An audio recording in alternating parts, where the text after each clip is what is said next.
Hey everybody, hope everyone's doing well. This is Anish back at you. So today we are on day 4 of our 7-week 45 AWS tips and tricks challenge. And I have something really exciting for you today, which is on monitoring. And we all think of monitoring as an afterthought, but it is something that really helps us with deciphering all kinds of errors. And so let me show you an API that I have for a Lambda function. So this is a movies Lambda function, and this whole product you can see it on the App Store.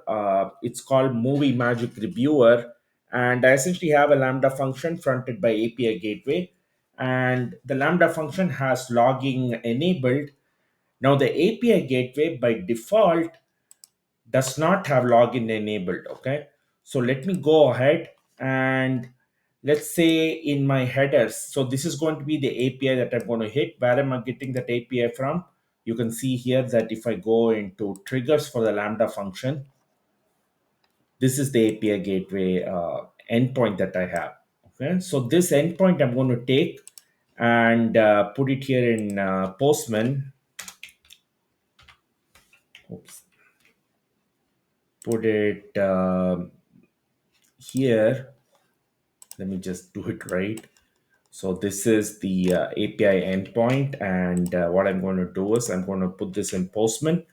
And so this application gives you, given an input of a movie, it gives you a lot of details on, the Wikipedia link, the summary of the movie, and everything. Okay, so the headers is something that the request expects. And in API Gateway, I have made sure that in my course, I have enabled the content type. So that is going to be an application JSON. And you can see here that in Postman, I am removing that. So here is my request, and in my headers, let's say I take this away. Okay. Or actually, let's keep this first and then send a request. So you can see here that hopefully if everything works, I should get 200 OK response. And like I said, the body is essentially going to be a title of a movie. And what we're going to get as an output is a lot of details about the movie that one can get, where to watch that movie. For example, is it on Netflix or Amazon Prime, or where it is, uh, what is the Wikipedia link and everything. So here you can see that I have the poster URL and a little bit of a description. So the response came with 200 OK. All right. And so now what I'm going to do is I'm going to deliberately introduce an error where, let's say, on the headers, I'm going to remove the content type.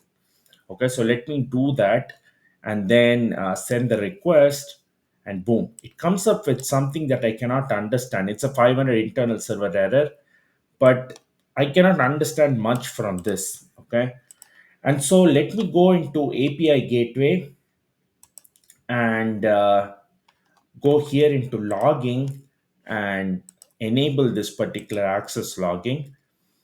The next thing is here, that's a manual step where you have to go to CloudWatch and define a log group, where from there you have to take the ARN and put it in here.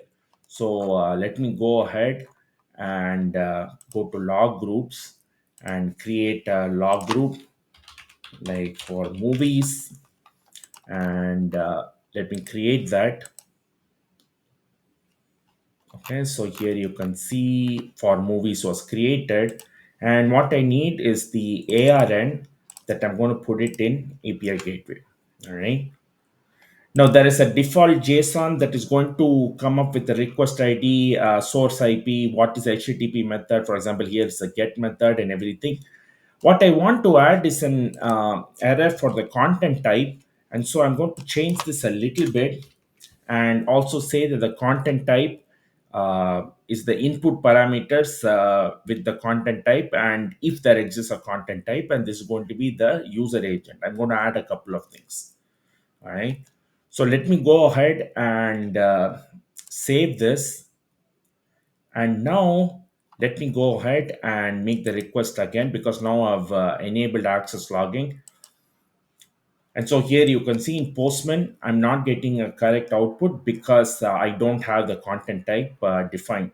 But Postman does not give me any explanation on what is it's a 500 internal server error. That's all we know. All right.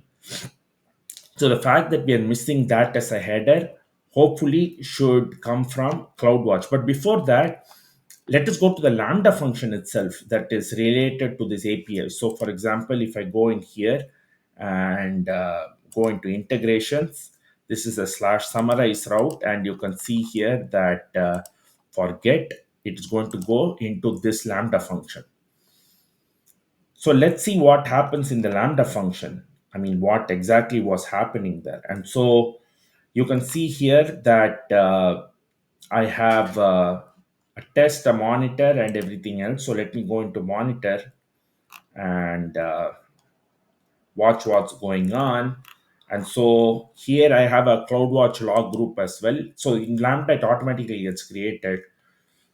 So you can see here that in the Lambda function, in the log streams, there's nothing created around this time. Well, a little bit ago because I had access logging enabled, but nothing came around here. Okay, that system time is 6:12 and the UTC time is 08. Okay, so you can see here that you don't have much. The last log was at 1308. Okay, and so Lambda is not able to come up with the correct number. Sorry, the last log was 1310, but it actually if the request hit, it is just saying no problem. Okay, so Lambda is not coming up with the right output at all. So the Postman is not helping us. The Lambda function is not helping us. So we'll go into API gateway and see what happens. So in API gateway, if I go back into logging, you can see access logging is enabled.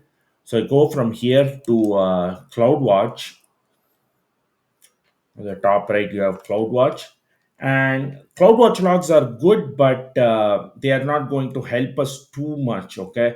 When I go into the log streams and expand this, I don't get too much detail. I get something, but not much. Okay, I get content type as nothing here. Okay, this minus doesn't really make sense. So my suggestion would be going to the log groups and then go into the for movies and go into the log insights. Okay, so this has a little bit more details on um, how to get there. So here you can run a query and actually see that um, the log group is actually created. And so let me quickly run that query for all of you and show you. I have it created somewhere. Actually, I did use ChatGPT for this, so let me get that query from there and quickly show you all. So here you can see status is application JSON as content type. So this is the one additional thing that I'm going to be using compared to the default outputs, and then I'm going to run a query. Okay. So here you can see that the query just ran and we got an output with the status 500 and the content type is null here. So that gives us an indication on, oh, okay, the error is probably coming from the fact that the content type, there is nothing specified in that. Okay. And so now as the final step, let me go in and go back to content type and then send the request again. So now you will see application JSON come up in the content type with the 200 OK response. All right. So this is the idea behind how to use access logging from API gateway to be uh, integrated with CloudWatch. And when Lambda function logs don't show you much, and uh, these particular logs don't show you much, the Postman output, then you probably want to use API gateway. You know, you can isolate that error and actually go into CloudWatch and see what was the problem. All right. So it will take a little bit of time, but once it is done, you should be able to see a content type of application JSON here. All right. So it's not very straightforward because here you had to write the query yourself or ask ChatGPT or something where if status 200, then it is application JSON or else it's null. So the null was what it came previously because it was not a 200 OK status. So that gives us an indication of, okay, the content type needs to be correctly generated. And so we can try to isolate that error. And ultimately you can see that here you can see that this last run came about now. So I want to try and show, if I can, the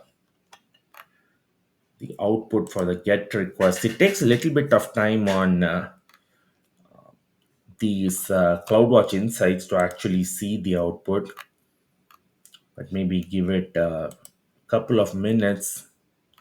But hopefully you all get the picture. This is going to be the outcome, and here you'll see a tuner okay, and you'll see a content type here. And in tomorrow's video I will show you the output so that you all know what exactly happened in the backend. Okay. All right. So with that, that's all I have for today, everyone. And hopefully everyone's doing well this weekend. And I'll come back tomorrow with another tip and trick. Bye for now.